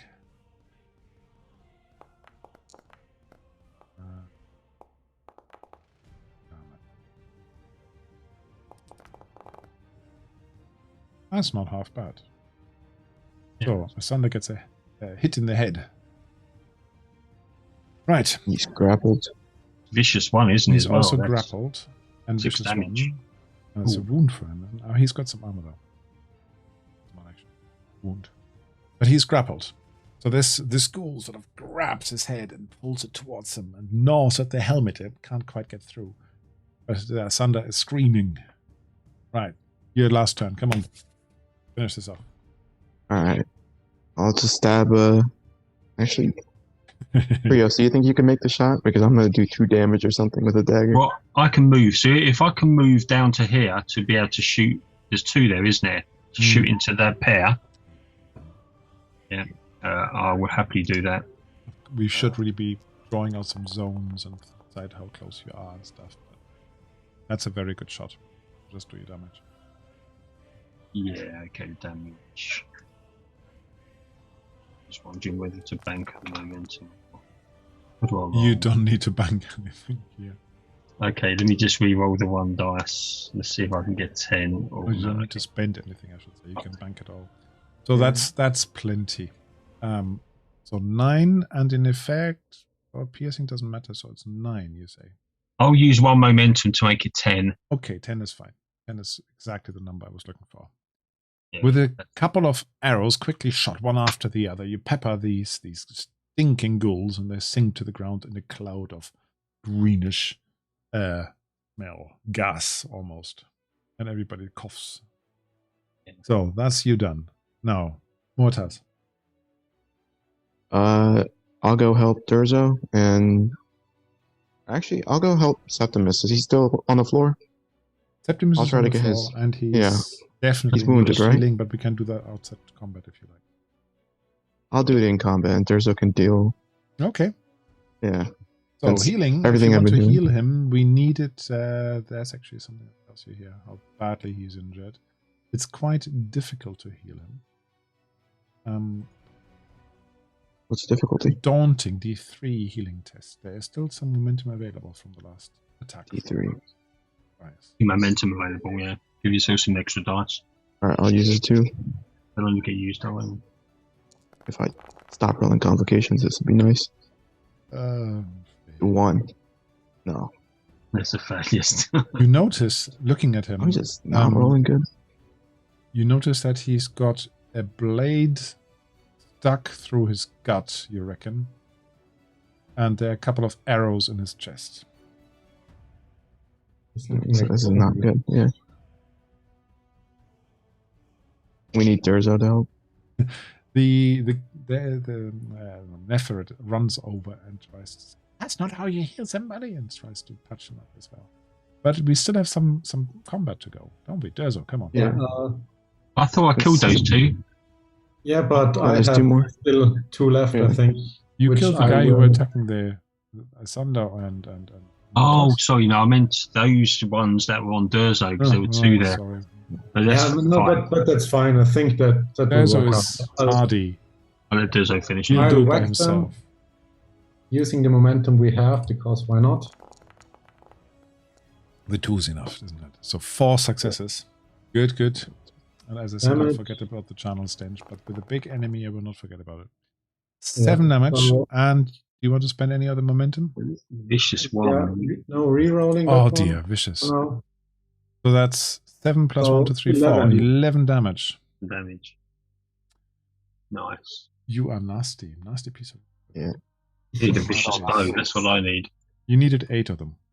The rest is fine. Of course, Durzo's a deadly doctor.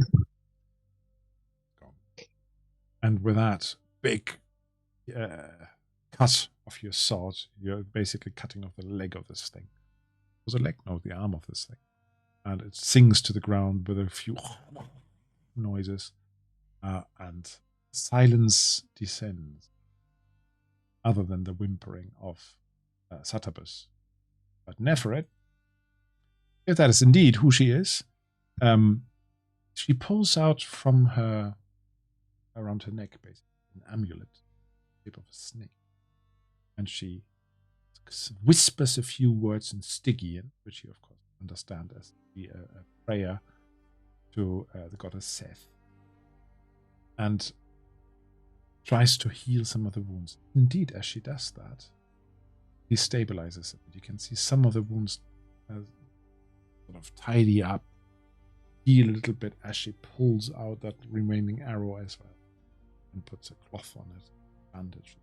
So it's a mix of something which seems to be prayer of some sort and some actually healing skills, like you might have learned them at some point.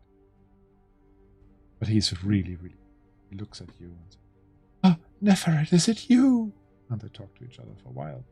But what do you want to do while they do that? When we're out of combat, I will head over them. And I mean, I am sort of proficient in healing, so I would like to assist that whole him not dying process. Okay, then do me D3 as well. He definitely can do with more healing than he received so far.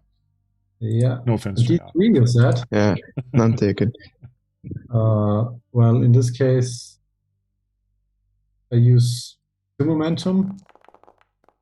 Ooh, okay, you contribute a little bit, but you can't actually make it a lot better. But Neferet looks at you, nods a little bit and says, "That's more like it."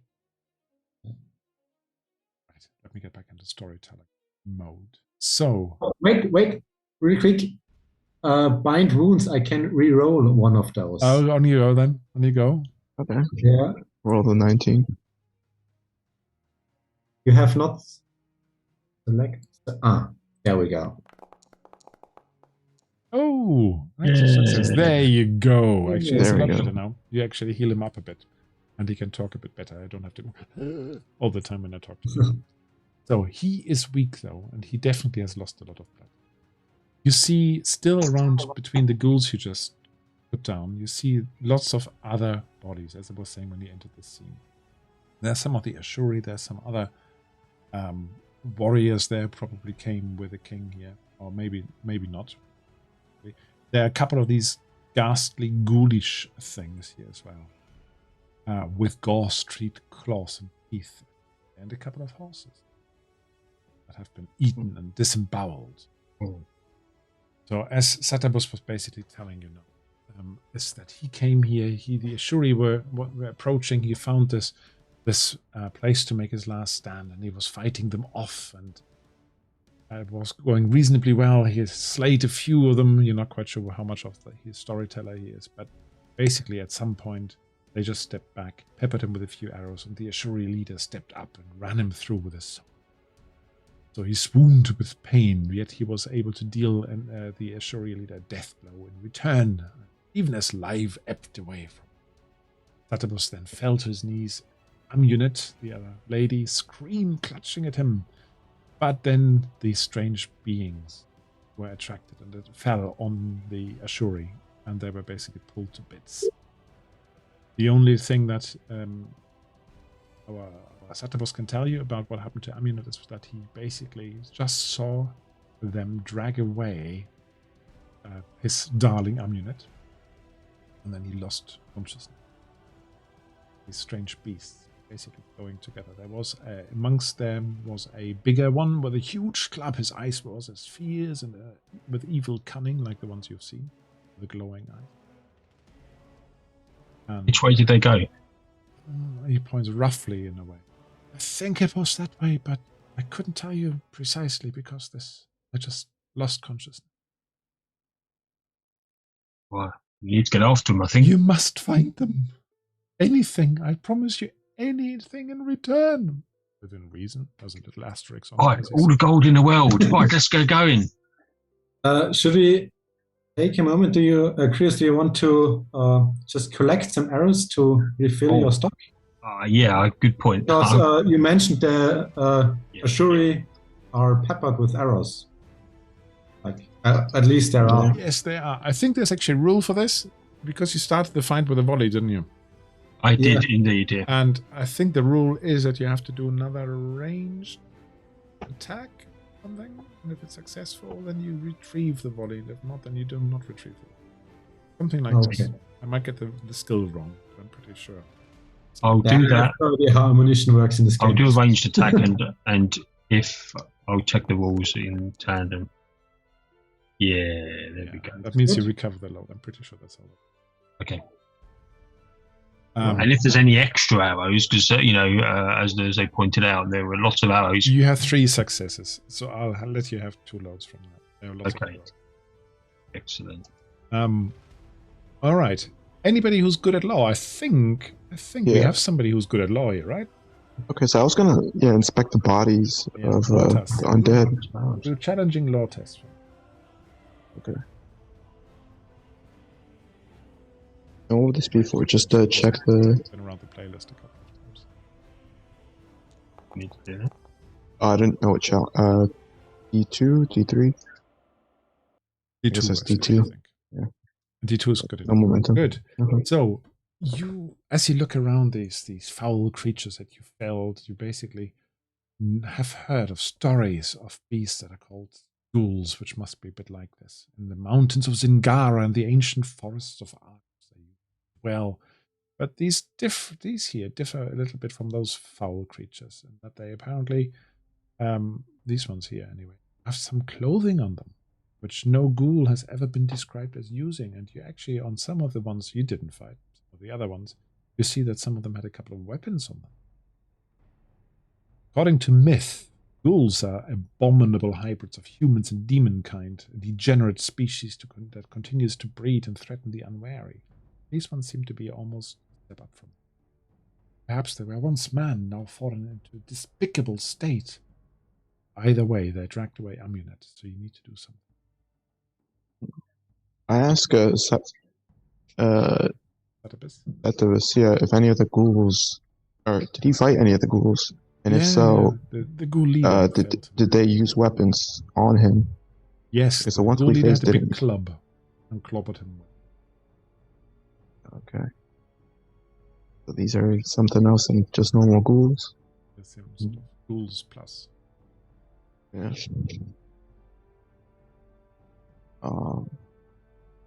We need to get a bit further than just one fight today, so come on. What do you want to do? We're ready to get moving. Let's get going, guys, because I think we've got to get after these ghouls to see where they've taken Amunet. In which direction? I mean, the ones we fought came from here, yes? Yeah, he points in that direction. He thinks that's the way they went. Yes, but he just wishes he would have been able to defend Amunet better. And he looks quite wonky and quite injured. But he's remember, the Ashuri are also coming. And just as he says that, you hear in the distance some horns and some shouts, like there's the Ashuri horns basically to gather people. And they seem to be sending a patrol around through the city streets to try and find you and maybe the prince.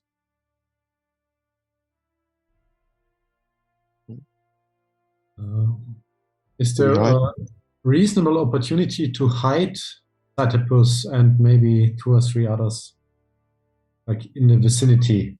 You can have a look. You can do an observation test or survival test if you like. Either works. Okay. Where is it? On your character sheet, I would say. Yeah, just observation, awareness, survival, also awareness. Yeah. Just one line, otherwise assistant. Not too bad. You see a place where he could possibly hide, but he needs care. He needs to be. Yeah, my idea was that I maybe we leave Neferet and Septimus with him, and maybe the last Croatian soldier take his thunder, and 4 of us go after the ghouls. Neferet is not keen. She wants to rescue her sister. Okay, in this case, then. I mean, yeah. If she just stays well back, we'll leave us to deal with the trouble. You just stay well back. And the Sherry nearby, you said? We can hear them nearby. In the area, yes.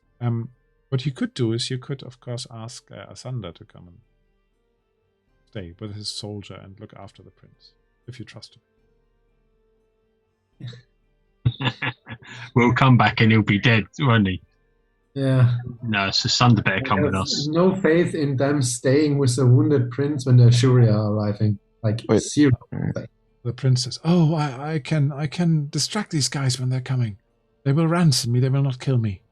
You, however," and he looked, "they will not get any ransom, so they might kill you. Just leave me. Just go after Amunet. I'll be safe here." if you're sure. He just wanted to come along like a second ago. He basically knows that his injuries will keep him from climbing and hiding very much. Yeah. He can hide a little bit, but he basically says he will distract them. Okay. And then let's go rescue the princess, and afterwards rescue Setipus. Yeah. Again. I leave. All right. I won't leave anybody with him. Okay, so you guys then storm off. You follow this. The sun is now actually getting a bit lower. Yeah, it's been a long day for you. Lots of fighting, lots of riding, lots of trying to find your way through. But you basically have to follow this trail. So if you want to follow this trail of these footprints, some of them are sandals, some of them are bare, but the first bit is quite easy, but after that it gets a bit harder. You could do me a challenging survival test, and you can assist each other if you like. And then we'll see how long it takes you. I'm good at survival if people want to assist me. Yeah. I'll assist. Yeah, if you want to assist. It's actually okay. Nothing. So I get 1 bonus die, yeah. Nothing is better than complication, so. Just don't do complication. Oh. Speaking about I'll buy that off. I can't think of anything right now. So Kreos, you lead that. You have enough. You basically see this. You see this trail, and you follow it to another path. And going to hitting right, and then put you back on. It's just because I made the map, I'm going to show the map. I'm not going to put another fight here, I can tell you that much. So don't worry about that aspect. So where's your group? The group. 1, 2, 3, 4. You come to this lit up square here, basically. Can you see it? I've got no tokens on this. No tokens? I can see the square, but it's dark. Everything's... Yeah. I can see this. Oh, I didn't press save at the bottom. There we go. There we go. So you come into this overgrown old square. You come over this little bridge here over the side. And you see a temple ahead of you. You, with your tracking thing, basically think the trail went into this old temple. Here, where you smell that charnel stench leaking out from that direction again. Rotten meat stick. Pointed and must be within these walls. So, am I able to recognize anything about this temple? Like, maybe Vultures, but it's going to be difficulty 3. Okay. While he's doing that, I want to just do a little peer around both sides to see if there's any other entrances into the temple. There are some windows you could possibly look through. Okay. You reckon this must be an ancient god from before Shemitish times. Must be really old. You couldn't name it. As I said, this is going to be a quick scene. Yeah. I just didn't want to waste the map because I made it. Okay. If you say they went in there, I will Kopesh in hand go to the door. Is it unlocked? And just the door is basically, there's a little bit of remnant of a door, but it's basically an open archway. Okay, so, and if I look inside, it's just in what I see here? Or is there anything else? Pretty much. Let me just, it is open. What you see basically is a hall, a dim hall, and as I said, it's getting dark outside. There are some rough carved steps in the middle of the room, leading down into the darkness, in front of a huge demonic-looking statue. At the end. Nice. Looking at the hole in the darkness, it says, you hear again the peal of a horn behind you. One of those used by the Ashuri to signal. Yeah. How are we doing in terms of torches, lanterns, stuff like that? You don't have... There's some wood around, because there's some trees actually grew here. They're a bit dead and so on, so you could quickly gather some stuff. But I don't think you actually have any torches unless you've got something. I do not. No. I've got no torches. Didn't you collect a couple or something like that when you were looting some of the corpses earlier? In the first we episode? did, didn't we? Yeah. Yeah, you might have a couple of torches, Yeah, but they will not last you very long. Okay. Or you can try and improvise some. Well, let's light a torch, because if we've got a couple, then we just, as long as we've got only one lit at a time, then we can just work our way through them one by one. Yeah, and I think it's... Yeah. Could I use anyone like alchemy to make the torches last longer? Yeah, it's a good idea. I like that. They can brighter, they'd be like phosphorus. Yeah. I don't know what that would be. Alchemy, be what? Just do an alchemy roll, and every momentum you get gets you another torch. It's difficulty 0 to start off with. So that's 2 torches. So let's say you've got enough. You've got another torch, or you extend the burning time by say 2 hours. Excellent. Right. No time we've got no time to wait. Let's go moving. Mortas, maybe you are our dedicated torchbearer, because Chryas and I both need both hands in case of use. Yeah, I can't use a bow with one hand with the torch. Yeah. Unless I fire the torch. You have a dedicated torchbearer. That's quite Yeah. Unfortunately, you become the target for all mishaps. I'm staying in the middle, though. Yeah. There's actually a little module in Foundry called Torch, and that basically allows you to switch on the torch for somebody. I need to install it for next. So we know who the torchbearer is. Okay, in this case, down we go. You step in and you get in the stench coming up at you again. Can you do me just everybody individually, please, an average? So that's D1 discipline, please. Discipline. As the stench comes in, you're trying to get into the darkness. Ooh, dark discipline. If not, you're going to gain a despair. Oh, wow. And complication, I'm going to ignore, because that means you bring another lot of ghouls. I don't want to do that right now. So you can save it. You can take Doom, can't you, as an alternative? Yeah, I can, but I've got 10 already. I take a couple. Thank you. That's what I like about this game. You build up that Doom pool until the big thing at the end. Massive with it at the end. So you go into these darkened tunnels under this. You try to hold your nose with all the stench, and some of you succeed. Some of you are thinking, "Ooh, I'm going to be sick," but you're fine and manage it. You will not run away. You have a source of light. So the environment of the tunnels is one of pure horror. These tunnels were once waterworks, you reckon. So there's sewers, essentially. But there's also a mausoleum. There are thousands of bones around. There are skulls of what you must think former residents of the city.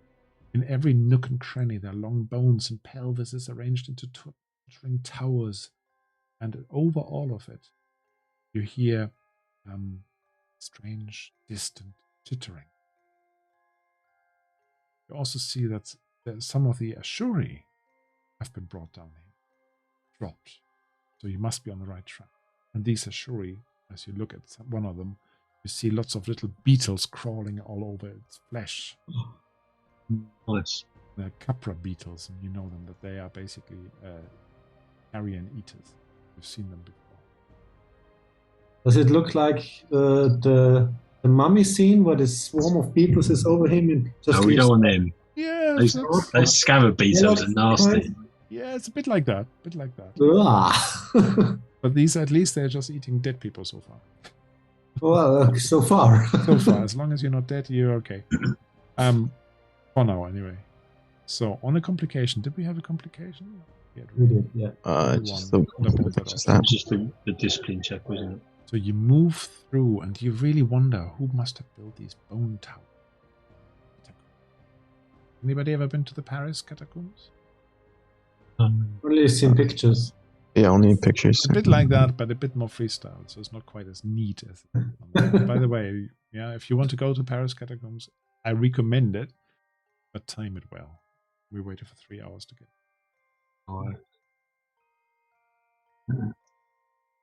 So we've done that. Okay.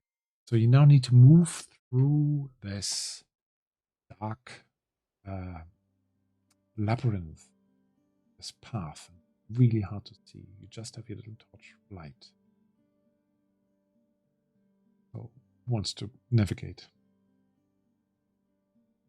I navigate. So you can either. If you want to be the first to breach, observation, isn't it? Yeah, let me go to the front with my bow out. 2 steps to this. One of them is just for the navigator. The other one is for everyone. You can do a daunting observation or survival. Locate them. And to move through this chaotic jumble of the tunnels with a stench filled with stench of thousands of years of refuse, etc., you need to do an athletics test. And that is something everybody wants. Okay. So I need to do a daunting observation or survival test. That's difficulty 3. Difficulty 3. Let's see whether you find. I guess we can assist him with that one. Yeah. Like navigation through the. I say one of you can assist. Is there any momentum in the group? There is 8 gone now? One will have gone down, so 1 is left. Okay, I should be okay. Let me use the momentum. Yeah. I'm all right, Jack. So we have a momentum because. Oh, that looks pretty good. Yeah. Isn't it? Well done. Daunting. Well You done are indeed. pretty sure, just the way things were disturbed and following some of the distant chittering noises, that you are finding the right path. Let's see whether you can navigate. So it's just a D1 athletics for each of you. If not, something might happen. That's good. I'm going to just use a fortune. We'll just say. Yeah, we're getting towards the end of the session, so you're thinking you can spend this, no problem. Very, very good. You're remembering that. Yeah, I'm not going to roll anything extra since it's just fine. 1, right? Don't want any complications. We had enough of those. Thanks, Jay. Can't stop rolling them. And Cryos needs. Or you can spend the momentum. Oh, sorry. I need to athletics check. Yes, sorry. Yeah, I'm not very good. My brawn isn't too great, so I'm going to use a fortune as well. Spend a fortune. Spend a fortune. Yeah. Why not? We'll just assume Septimus makes it. Or we're not assuming he's waiting outside, right? No, he's coming down with you, so next time he's not in the wrong place. I can do an athletics test for him. Was it athletics I said, or acrobatics? Athletics. Athletics, right?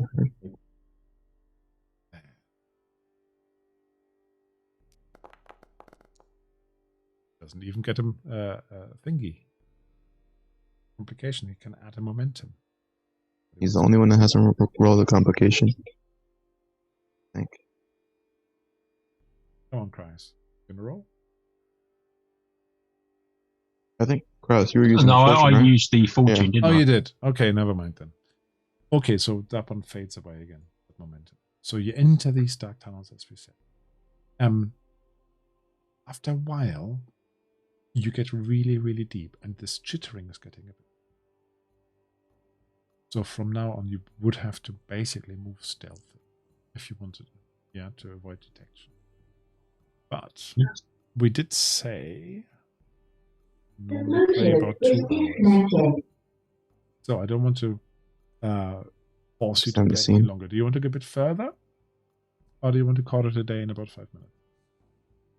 I'm good with continuing on. Yeah, definitely. We're talking about half an hour, not more than that. Yeah, half an hour is fine. Okay, just so I know that if there's another encounter, whether I trigger it or not. So, you can hear this chittering is getting a bit loud. Almost like they're speaking to it. If you only were able to hear them properly, maybe you could hear what they say. If we stealth closer. If one of you snuck close enough. Who's going to listen? What language are they speaking in? Oh, that's very hard to say. Because you don't hear enough of it.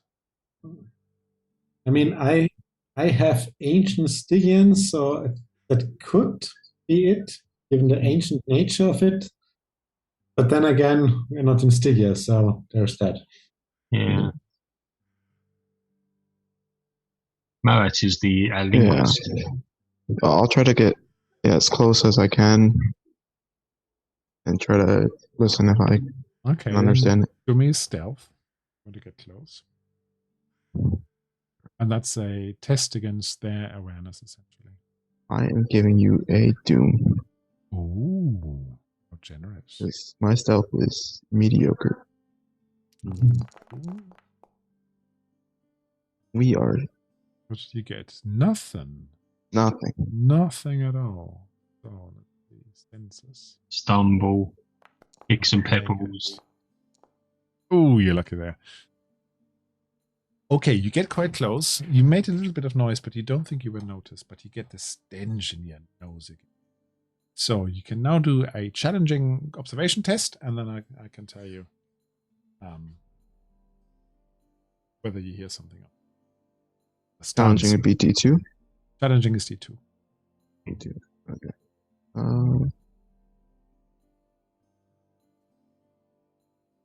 You can use another fortune here. Yeah, that's what I did. Oh. He did? Oh, wow. Nice roll. Okay, nice roll. Yeah, 2 successes. That was my fortune, yeah. Fortune gone. You think that basically they seem to be talking, as it says here, in sort of Howard style, debased language. Their speech seems to consist of guttural commands, short instructions to one another. But there are 2 words that keep coming up. And you just think, what could they mean? Because they don't seem to actually fit this ancient Shemitish language that you normally hear. And the words are, I'm going to put them in this chat, Sadan and Ordigian. Sadan and Ordigian. These 2 words seem to be interspersed with it. Does any other mean anything to you? Would a lore check help? Or no? No, I'm thinking about the players right now. What about you? Yeah. As players? Do they mean anything to you? No. We need our lore guy in this group again. Okay. However, can I give you a fortune point for a story declaration and have my character know something about that? Ooh. Does that work like that? That's a bit nasty. Bring that up. You're just trying to get rid of your fortune points. I mean, you have a point. We are getting to the end. We could have used it in the combat. I don't know. We can involve the chat. There's a couple of people still watching here. So what do you think? Should I allow that? Should a fortune point reveal a story point to say, I know about this mod again? Otherwise, I'll just keep it very generic. Fortune point. That has been very active recently. I don't know whether they're asleep or whether they're still there. But okay, generic version I can give you any. You've heard this name before. Ancient god or maybe a big demon of some sort. You've heard this name. The dweller in the deep. Something like that. That was for the Mordigian. Mordigian. Sadan. You have no. Actually, I misspelled him as well. Double A should be Saadan. You couldn't really make that out with that dialect they were speaking.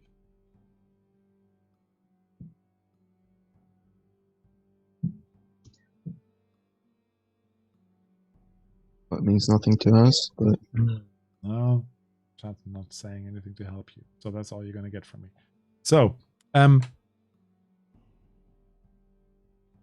No, I don't think... The god of the temple, yeah. The other 3, the people who didn't sneak forward, you hear some splashes, some splashing footsteps coming. Inbound, is he behind us? It comes from the side. Okay. I haven't got a sewer map. I should have made a sewer, or could have made a sewer map for you. Maybe next time. Wing round to see what it is.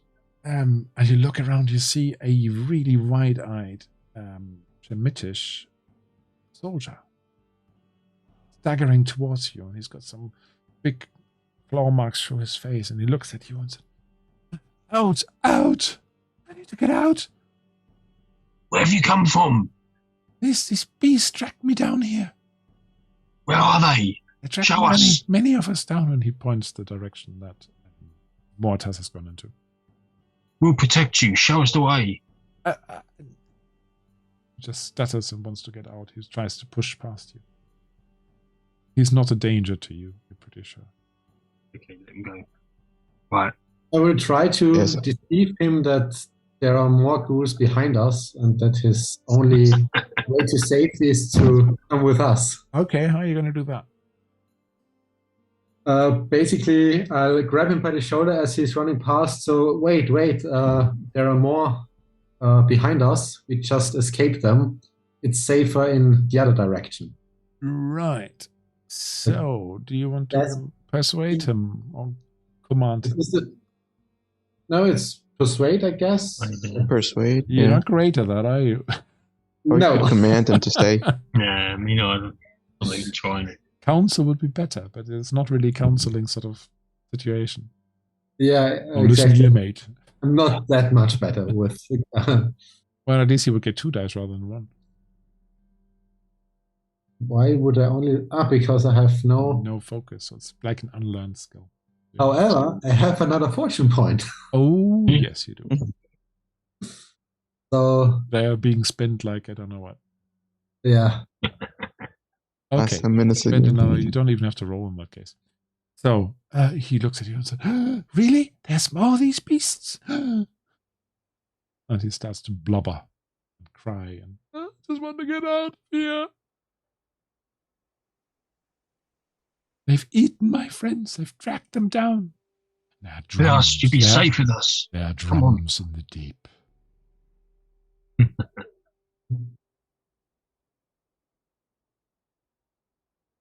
Come nuts. Come on, this way. Okay, you now have another person tagging along. Is that a red shirt, is it? Somebody to sacrifice a little bit at some point. Always helps. Okay, you're moving forwards through it, but you're being very careful. Now, I guess that Mortas is coming back. I'm still leading. Yeah, I'm the only one that has a torch, I think. You go back to the torch. Okay. So, and I just think I'm going to build this. Actually, you could give the torch now to the... Oh yeah, the Shem warrior. Yeah. You do that. Yeah. He has to have a role, right? He has to help you somehow. Yeah. No. So you go underground.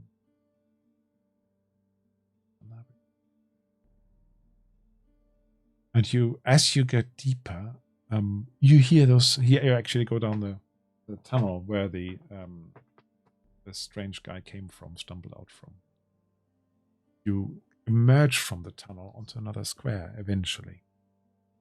Into night has fallen by now, or almost. You just see the glints of the sun setting in the west, and they illuminate in front of you a huge shape. It's like a black ziggurat. And it seems to be relatively intact. You know what a ziggurat is, right? The stepped pyramid. The pyramid with the... And it's got King Zoses pyramid. The front and the sides, it's got big wide staircases. And at the top seems to be a little temple with a squared roof. Basically like the Mayan Inca temples. A bit like Chichen Itza. And at the top, you can just about squint it. You think there used to be a statue up there, but all that you can now see is the feet and lower legs protruding into the night darkened sky. But this house at the top seems to have several entranceways. You see some shapes moving through the night on the left and the right, but you don't think they've seen you, as long as you, don't wave your torches around too much. Well, I think as we're outside, do we need torches at all now? It is pretty dark, but there is some moonlight, so you could extinguish them. Just obvious with a torch when we get closer. Yeah. And we can always reignite it if we need it. You have a capable alchemist? Yeah. We need to look up the alchemy rules for next time. You sprang that upon us. Okay. Alchemy is complicated. So you're going to extinguish the torches. And I actually should have a token on here, but it's going to be a different map anyway. The name Neferet is still urging you on. We must hurry. I feel that there is an evil ritual being started. As she says that, you hear those drums again. There seem to be some sort of distant singing. Okay. Like a chant. Coming from deeper inside where we are? You're not quite sure. It comes from the direction of the cigarette. You're not quite sure where it is. You don't see anybody singing. So whether it wells up through the middle or just the whole thing resonates from it. Didn't we have somebody who linguistics here? Yeah. Do me linguistics and tell me how many successes you get. Yeah. But we'll listen to drums. Yeah. Very year zero thing to say. Ooh, good. You recognize the phrase Mordigian.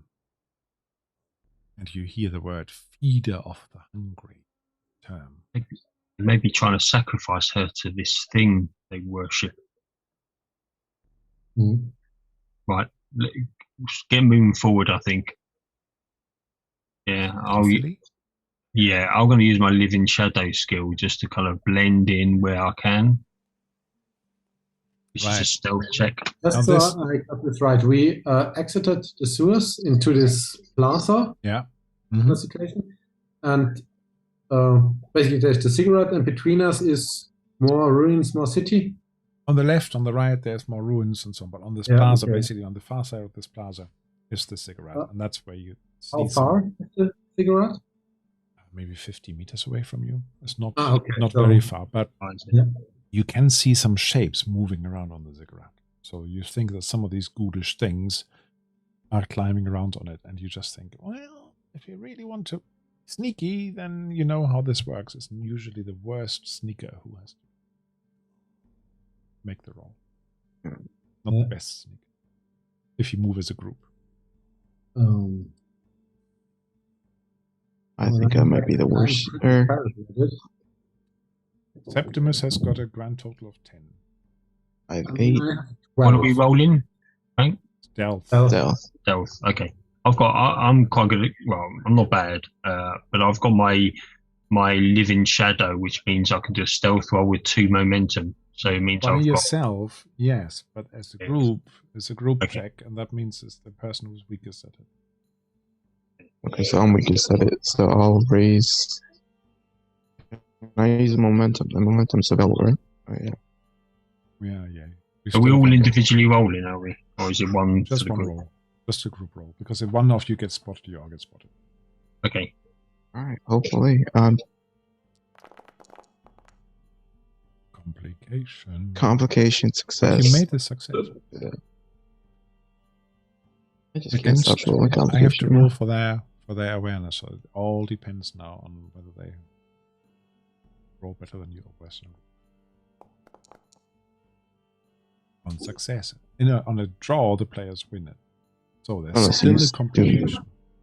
So I say that you're sneaking around, but at some point one of the torches clatters from your pocket and rolls down into a sewer grate, and you lost one of the torches, so you only have one left. That's your complication. So you make your way slowly up the side, hiding occasionally behind, cowering into the edge, into the steps somewhere. But you make it. You have the choice. You can either go right to the top, or as you go up the side of the cigarette, you spot that there are some smaller entrances. Do we want to go inside and see if we can surprise them? But that bears the danger of encountering more of the ghouls inside. You may also be surprised by them. I think going to the top is the safe bet. I mean, we basically know what we're running into. We need to go inside. Let's just head inside, because that's where it's all happening, isn't it?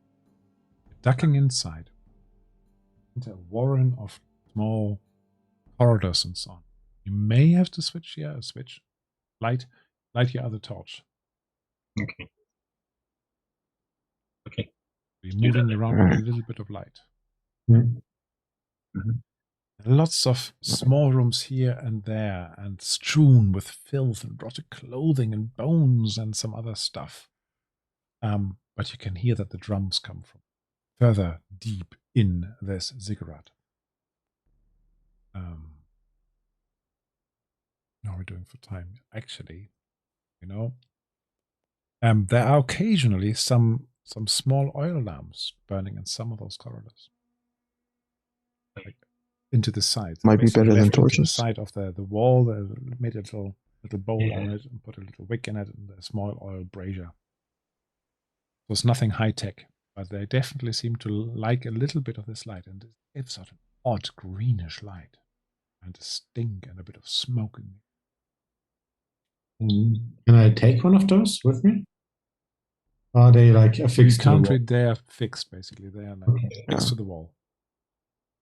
You can't take them with you, but you might be able to blow one out and get some of the oil and give it to your alchemist to do something with.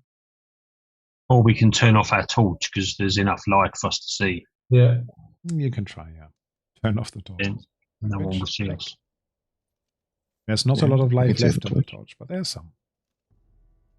When we do that, when we turn off our torch, do reserve what's left.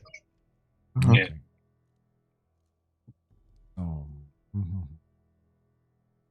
Okay. Now, I have the choice of having another encounter, but I think it just would get in the way of the story. So you hear some of these beasts moving around you, and you press into the shadows. In front of one of those oil lamps a bit further down the corridor, you see one of those shuffling beasts, and you get the stench again, and you see the greenish eyes that are sort of glowing in the dark, swiveling into your direction. It's almost like there's a bit of steam coming from the eyes, but I'm sure that's just a trick of the light. And then they turn away and shuffle onwards, sniffing the air. And you can watch behind us as well. That Nephrit right next to you is trembling. Okay. The other guy, are you still taking this Shemitish soldier, the panic guy, with you? I mean, I guess if he hasn't taken off as soon as we exited the sewer. Let me do a discipline check on one of these guys. Yeah. That's what I would have done. If I was him, I would have run. So, Shemite soldier, let me do a quick discipline, which is... There's a lot of ghouls in the city, so you may not want to be on his own out there. He actually... it's not 5 of them, it's only 1 of them. He actually stuck with you. He's still with you. And he's currently... He's a bit calm, but he's also... He's quiet, I should say. Not calm. He's quiet, but he's very nervous. And you worry a bit about him, that he might give your game away. Just keep going then. We must go on. Do you not hear the drums? Says Nephrit. Yes, we're trying to get there. And you duck from shadow to alcove to shadow to there. But you managed, because your stealth was okay, you managed to get down. And you dive a bit up and a bit down, and then you come upon a large concourse. It's like an opening in the middle of the ziggurat. It's not at the top, middle, like a big cave. The middle of that itself is a big pit. I'll just show you the map, and then we're going to leave it there, I think. And I think I'm going to try this one here. Let me just get rid of this. That's a spoiler for later. Check my lighting is set up correctly. And I've got a sort of 3D map. Hopefully you can see that, even without a token. If not, I have to quickly put the tokens on. Do you see something? No token. No token. Even though I've switched token vision off. So what's the quickest way?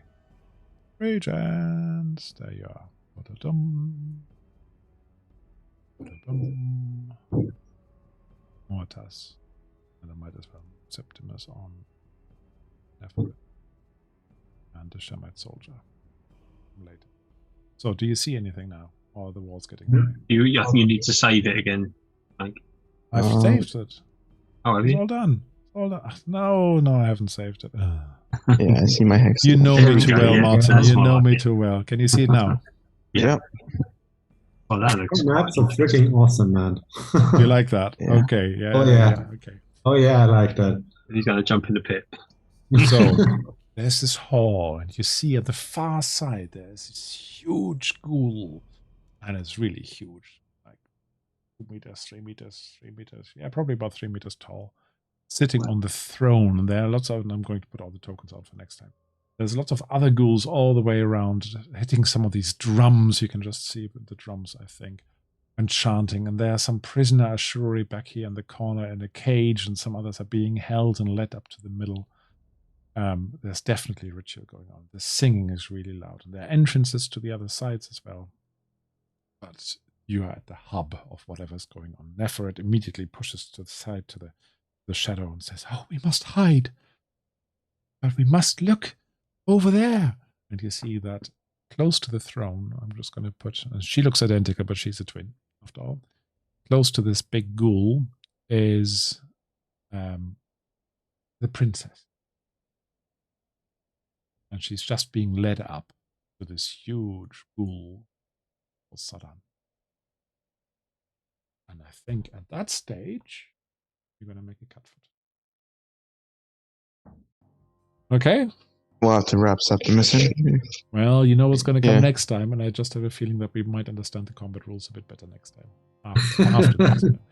Yeah. Practice makes perfect.